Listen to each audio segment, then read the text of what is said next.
Herkese merhabalar. Bugün sizlerle birlikte harika bir kurdeleli şapka öreceğiz. Şu görmüş olduğunuz şapkayı hep birlikte öreceğiz inşallah. Hangi malzemeleri kullanacağız? Onlardan biraz bahsedelim. Şöyle iki tane yumak halinde getirmiş olduğunuz kağıt ipleriniz elinizde bulunsun. Araya ister işaret ipi, isterseniz bu şekilde işaret aparatı kullanabilirsiniz.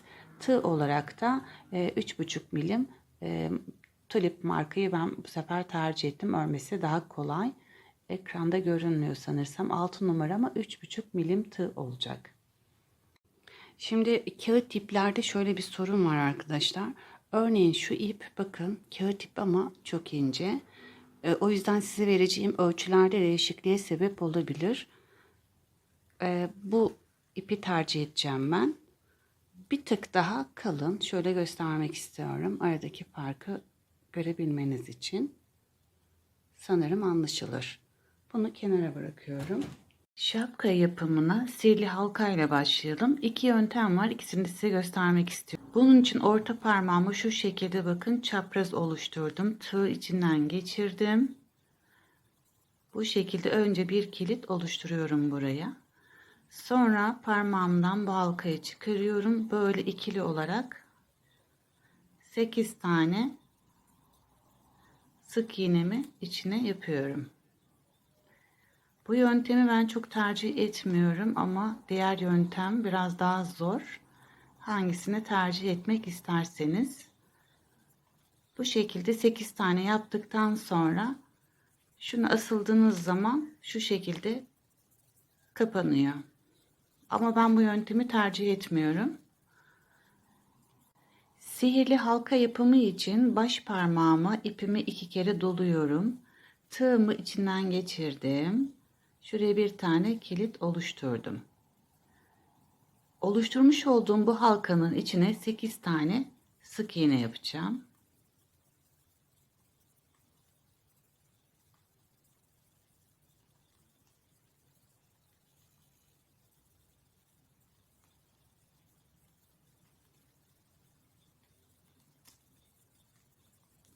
Şapka için kağıt iplerimizi yumuşatmıyoruz.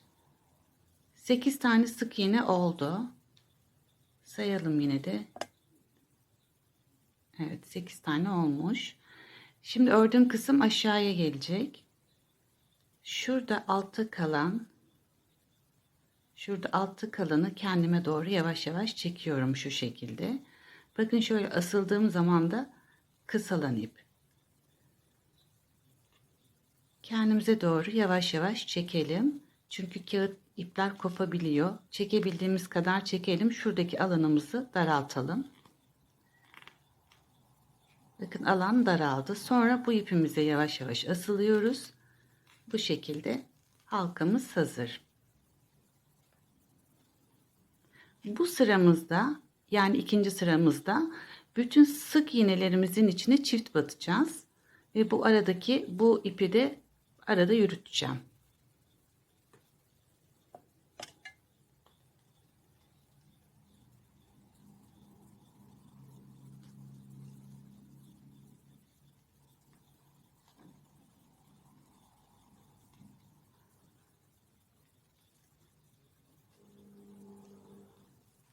Sıra sonunda 16 tane sık iğnemiz olacak. Sıra sonuna kadar bu şekilde tamamlayalım. 16 tane sık iğnemi tamamladım. Sayım işlemini nasıl yapıyoruz? Bakın şurada şöyle başak gibi yerleri sayarak 1, 2, 3, 4, 7, 8, 9, 10, 11, 12, 13, 14, 15, 16 tane olmuş. Şimdi başlangıç bölümümün birazcık daha düzgün olmasını istediğim için bir tane daha örüyorum ben. Başlangıç yerimi kaydırmış oluyorum. Bu ipi bırakıyorum artık. Yeni iple devam edeceğim. Hemen şuradan yeni ipimi aldım. Bu ipi gezdirmemin amacı şapkamızın daha tok, daha düzgün durmasını sağlamak. İşaret ipimi yerleştiriyorum artık. Bu sıramızda bir tek bir çift yapacağız. İlkine tek batıyoruz.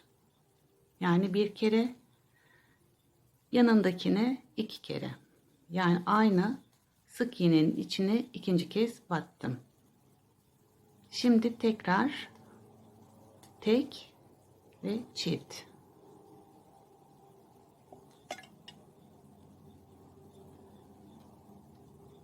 Elimize de bu şekilde mutlaka her ördüğümüzde 4-5 sık iğneden sonra mutlaka elinizi düzeltmeyi unutmayınız. Bu sıramızı da bu şekilde tamamlayalım. Kaldığımız yerden devam edelim. Üçüncü sıramı bir tek bir çift yaparak bitirdim. Dördüncü sırama geldim. Bu sırada 2 tek bir çift yapacağız. Üçüncüsüne çift batıyoruz. 1 2 üçüncüye çift batıyoruz.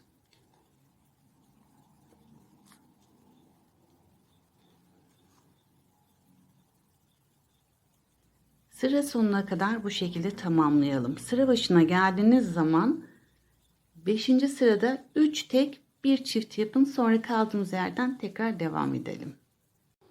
Şimdi arkadaşlar bakın 1, 2, 3, 4, 5. sıramızı tamamladık. 3 tek bir çift yaparak her sırada 8 tane sık iğnemiz artıyor. Yani biz başlangıcımızda 8 ile başladık. Sonra 16, 8 ekledim 24, 8 ekledim 32, 8 ekledim 40.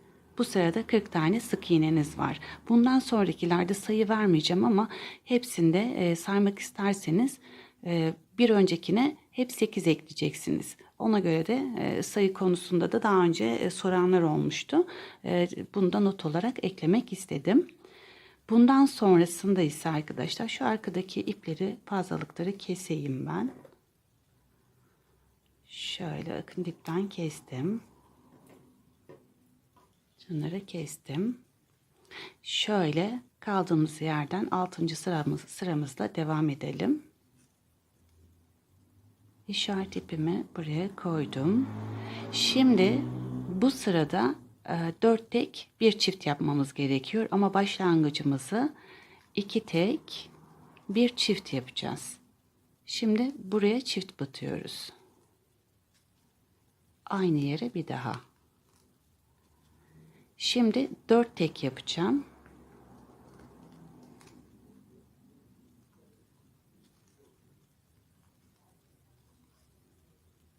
Çok gevşek örmeyin, çok sıkı da örmeyin. Bakın aradaki ipimizi sürekli gezdiriyoruz.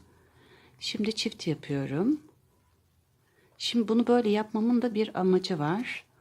Elimizde de örerken şu şekilde hafif ütüleyelim, düzeltelim ki büzülmesin, düzgün dursun diye.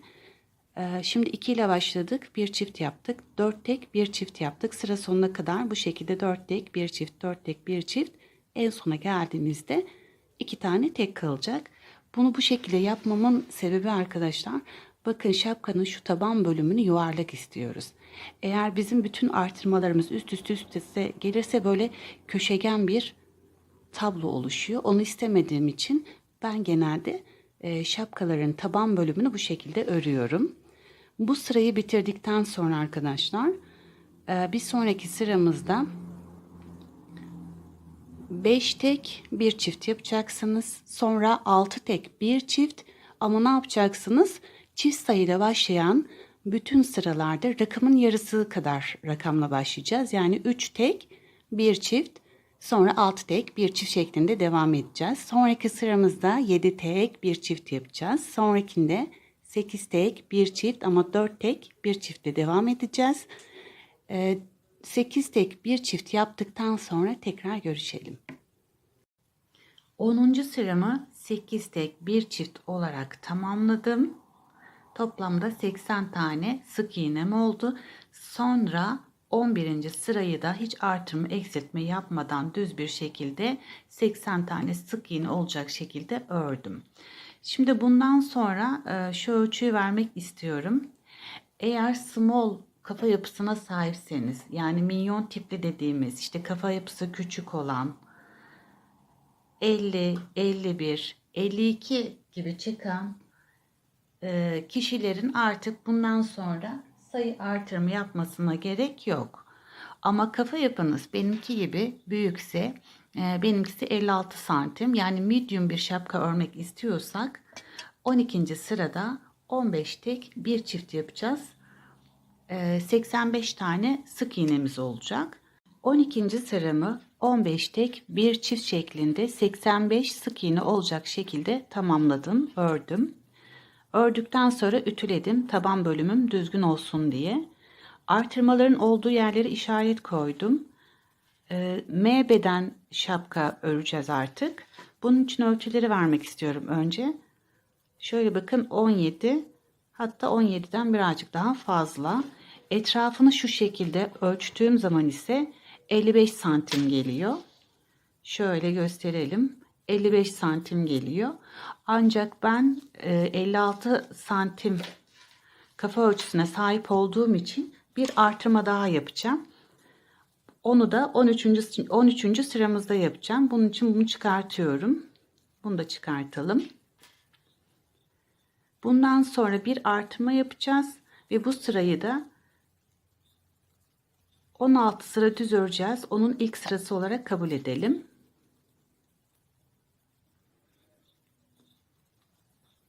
Şimdi buraya 7 tane tek örüyorum. Farklı artırma yöntemleri var, çoğaltma yöntemleri var. Ama bu benim tercihim. Dilediğinizi kullanabilirsiniz. Ama bu ölçülerle şapkanız kafanıza tam oturacak. 7 tane tek ördüm, bir tane çift yaptım. Bu sıra benim 13. sıram ve 13'ten 28. sıramız dahil 16 sıra herhangi bir şey yapmadan düz bir şekilde örelim. Tek yapmamız gereken elimizde arada bu şekilde düzeltmemiz, ütülememiz. Bir diğeri de, yani ütüyü elimizde yapıyoruz, yanlış anlaşılmasın lütfen. Bir diğeri de 2-3 sırada bir şapkayı başınıza yerleştirip kontrol edin. Eğer çok küçükse en azından, çünkü kullandığımız ipler, elimizin sıkı ya da gevşekliği ebatların değişikliğine sebep olabiliyor. Şapkamın düz bölümünü bakın birazcık ördüm. Peki nasıl bu kadar düzgün ve güzel oluyor, onu da anlatmak istiyorum. Örerken 4-5 sırada bir mutlaka kafanıza şapkayı geçirin. Eğer çok sıkı olmuşsa örerken birazcık daha gevşek örmeye çalışırsınız. Eğer tamsa, gevşekse zaten herhangi bir şey yapmanıza gerek yok. Bu yan kısmı örerken dediğim gibi bir 10-15 tane ördükten sonra elimizde şu şekilde düzeltiyoruz. Aslında bir çeşit ütü yapmış oluyoruz.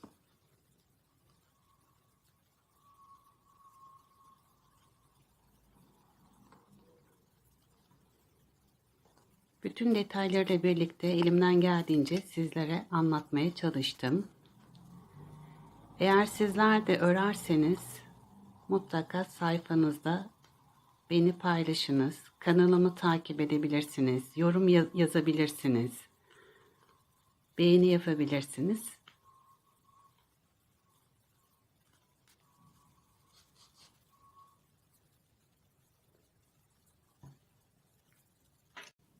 ...16 sıra düz ördüm. İşaret ipimi yerine bıraktım. Şimdi bu sırada 3 tane tek öreceğiz.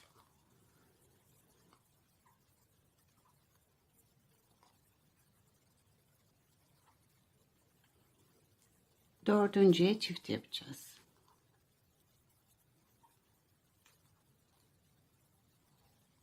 Üç tane tek, dördüncüye çift.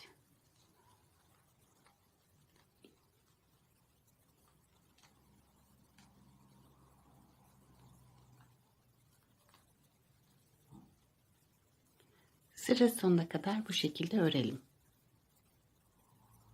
29. sıramızı 3 tek bir çift olarak sıra sonuna kadar ördüm. Bakın 2 tane sık iğnem kaldı. Onları da düz bir şekilde örüyorum.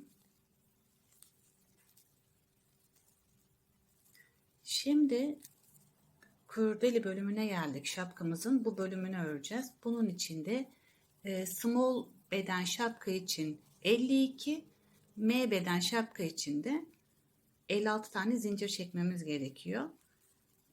Önce bir ilmek kaydırdım. Şimdi M beden ördüğüm için 56 tane zincir çekeceğim. 56 tane zincirimi ördüm. Kurdelemizin başlangıcı burası. Hemen sıradaki sık iğnemize batarak 30. sıramıza başladık. Bu sıramızda sadece düz bir şekilde artırma olmadan sık iğne olarak öreceğiz. Buraya kadar örelim çünkü şu zincir kısmının nasıl örüldüğünü de göstermek istiyorum. Ve bu sıradan sonra artık ister small isterseniz medium şapka örün, sayılarımız aynı olacak. Yani artırma sayılarımızda herhangi bir değişiklik olmayacak. Zincirli bölüme kadar ördüm. Hemen bakın ilk zincirimin içine sık iğnemi yapıyorum. Çok sıkı örmüyorum. Gevşek örüyorum. İpimi yine yürütüyorum aradaki.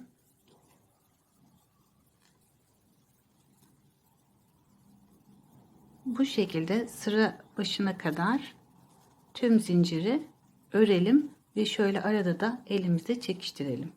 Şuraya kadar örelim. Kurdele bölümünün ilk sırasını tamamladım. Burayı şöyle elimizde hafif çekiştirelim.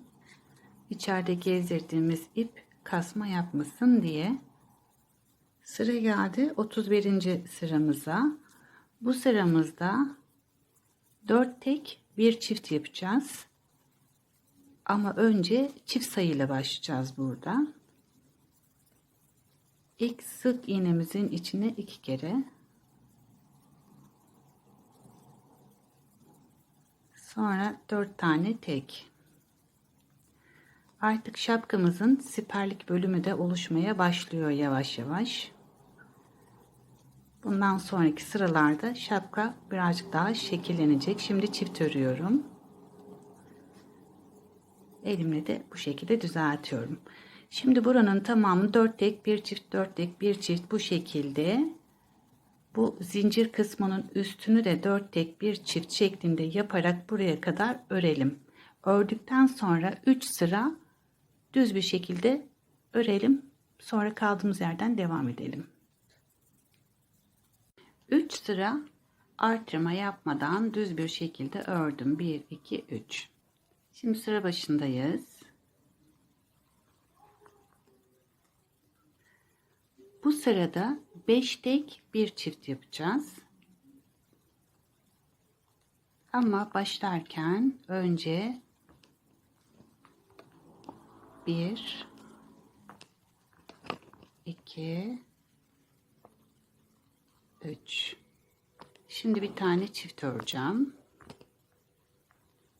Aynı yere bir daha. Şimdi bundan sonra hep 5 tek bir çift yapacağız artık.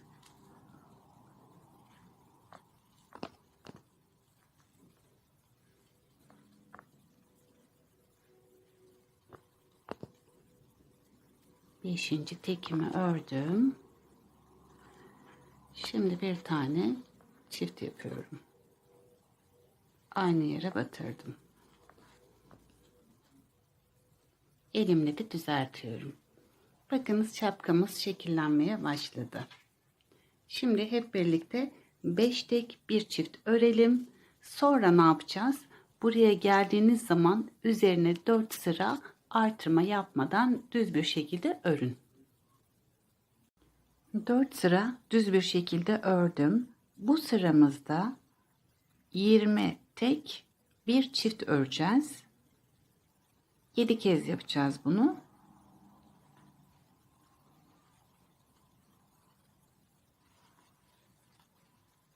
Sonraki sıramızda ise bir sıra düz öreceğiz. Son olarak da şapkamızın kenar bölümünü örerek tamamlamış olacağız.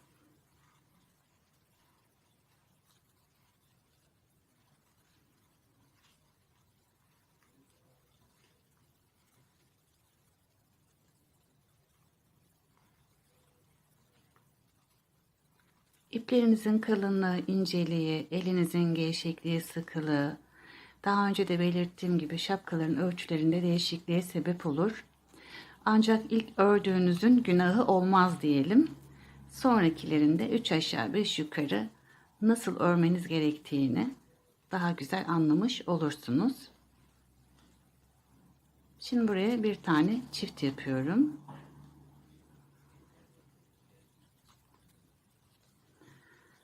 Şu şekilde göstereyim. 7 tane olacak. 20 tek, 21'inciye çift batacaksınız. Şuraya kadar, şu kurdele bölümüne kadar, şuraya kadar. Artırmalar buraya kadar olacak. Bu bölümü düz bir şekilde öreceksiniz. Buraya gelince bir sıra daha düz örün. Daha sonra şapkanın kenar bölümünü birlikte örelim.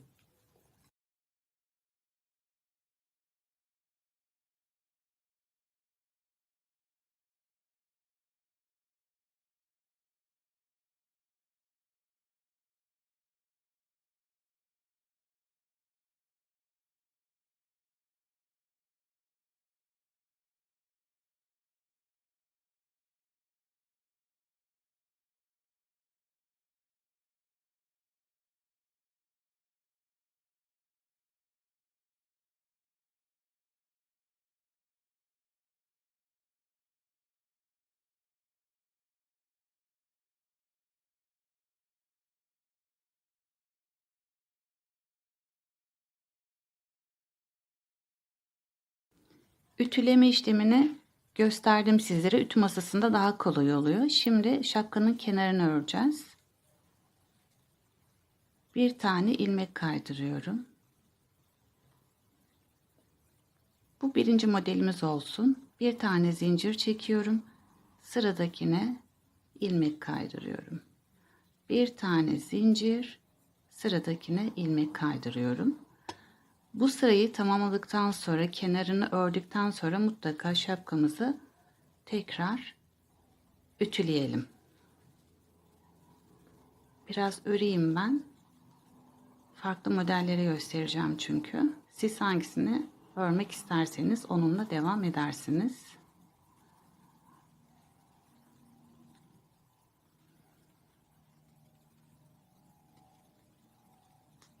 Bakınız, kenar bu şekilde oldu. Şimdi diğer modeli göstereyim. Şöyle bir iki tane sık iğne öreyim ki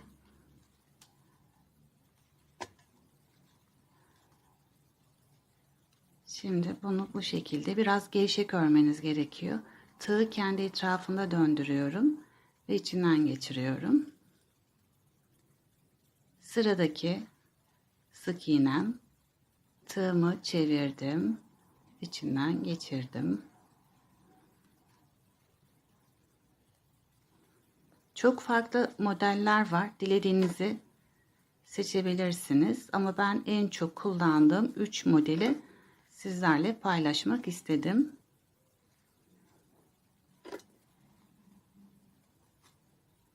Bu da bu şekilde. Bu biraz zincirimsi. Bu şekilde. Bir diğeri de sadece CC yapıyorum. Kenarı daha böyle düzgün ve sert görünümlü olsun diye. Modeli göstermek için 3 tane ördüm. Şimdi sadece CC yapıyorum bu şekilde. Üçüncü tercih ettiğim model de bu. Şapka kenarı olarak.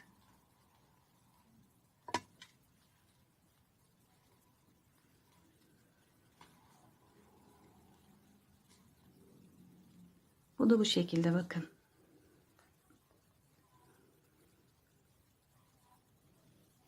İstediğiniz modelle şapkanızın kenarını tamamlayın. Şapkamızın kurdele bölümündeki şu ara parça için 13 tane zincir çekeceğiz.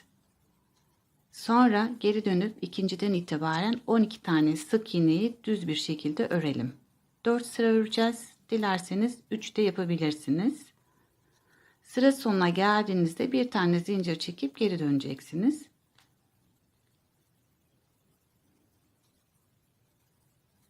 Örerken yine bu şekilde elinizde örgünüzü çekiştiriniz.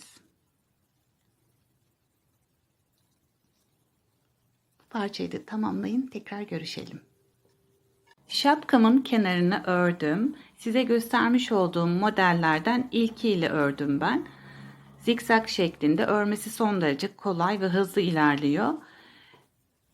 Kurdele bölümünü de ördüm, kenarlarını görmüş olduğunuz gibi. Burası 9 santim genişliğinde, 12 sıradan oluşuyor. Onu da bahsetmiş olalım. Şu görmüş olduğunuz parçayı ve kenarı ördükten sonra şapkamı tekrardan ben ütüledim. Şimdi kurdele formunu nasıl oluşturuyoruz onu gösterelim. Şimdi elimizle şöyle zemine bastıralım. Kurdelenin orta bölümünü bulacağız. Orta kısmını. Şöyle elimizle de işaretleyelim. Şöyle açtık. Yerleştiriyorum. Parmağımla şöyle ortasını buluyorum. Elimle şöyle katlıyorum. Bu şekilde olacak.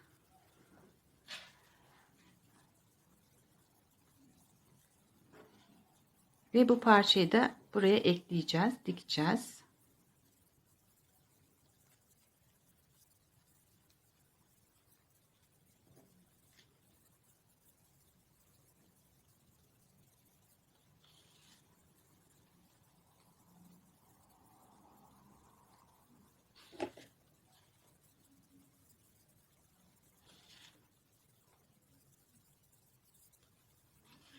Videonun bitiminde size şapkanın ölçülerini de vereyim. Mezura ile ölçüp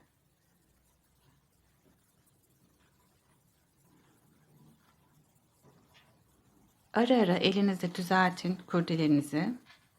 Tam istediğiniz şekilde mi değil mi? Şöyle yerini belirleyin iyicene. İdeal. Şimdi şunu şuradan bir daha şöyle geçiriyorum ben.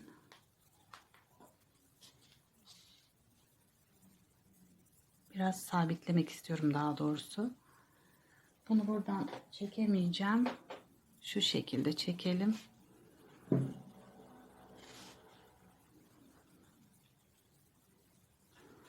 Şimdi bunu bakın şuradaki orta bölüme yerleştireceğiz. Şuraya bu şekilde yerleştireceğim.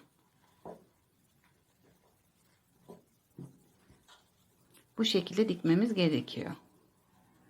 Şimdi şu şöyle olacak. Elime kaydırmadan belirlemiş olduğum yerden şöyle iğnemizi geçiriyoruz. Ve çekebildiğimiz kadar çekiyoruz. Hemen yanındaki sık iğneden, evet bulduk. Şuradan çıkartarak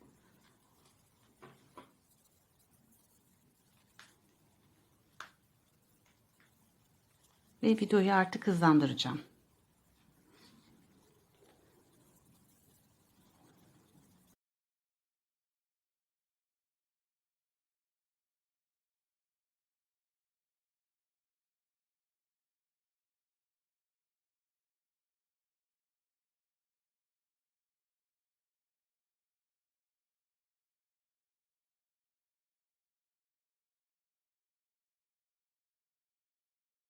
Şimdi bakın kurdele kısmı diktim. Siz burayı birazcık daha şöyle buradan girip şu kısımdan çıkaraktan birazcık daha yerini sağlamlaştırınız.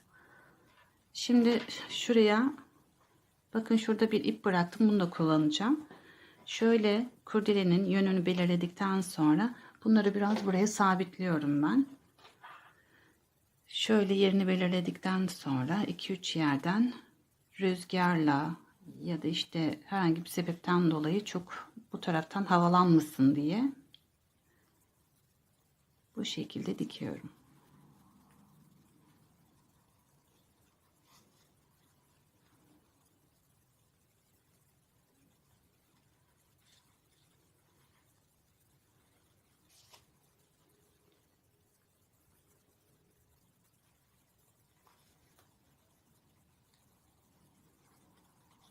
Bu kadar yeterli. Bunu buraya kilitleyeceğim hemen.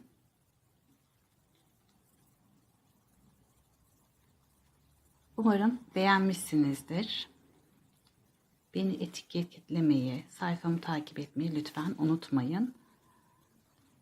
Yeterli makası bulamadım bir an. Bunları da bu şekilde iplere daha sonra kendiniz gizleyebilirsiniz. Nasıl yapılacağını sizlere anlattım. Şapkamız bu şekilde hazır. Bakın. Gördüğünüz gibi. Şimdi şu sayıları da vereyim size. Buranın genişliği mutlaka 17 olacak. Burası 10 santim, 9,5-10 santim. Şöyle etrafını da ölçtüğümüz zaman şu şekilde 56-57. 56 ile 57 arası çıktı. Zaten benim kafa ölçüm de 56 idi. Benim için son derece ideal. Beni takip ettiğiniz için, izlediğiniz için çok teşekkür ederim. Tekrar görüşmek üzere. Hoşça kalın.